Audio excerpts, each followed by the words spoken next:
Il problema dello spopolamento non riguarda solo i veneziani, secondo il rettore dello IUAV Alberto Ferlenga, che sostiene la manifestazione andata in scena alcuni giorni fa in Riva degli Schiavoni.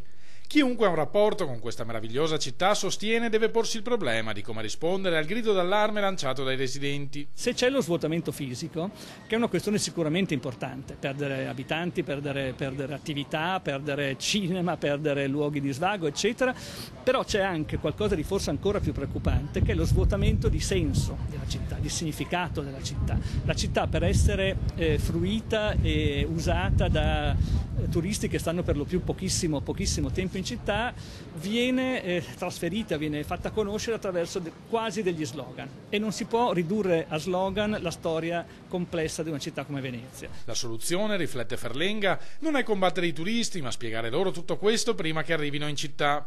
Oggi non viene fatto perché per ragioni di opportunismo si cerca di prendere tutto dal turista nel più breve tempo possibile. La città andrebbe raccontata in un altro modo. Venezia può tornare ad essere una città modello, perché se noi consideriamo Venezia facendo finta di non sapere che è Venezia, abbiamo di fronte una città che possiamo descrivere come una città senza macchine, una città sicura, una città con dei buoni spazi pubblici, dove resistono con delle buone comunità e così via. Cioè una città ideale da molti punti di vista.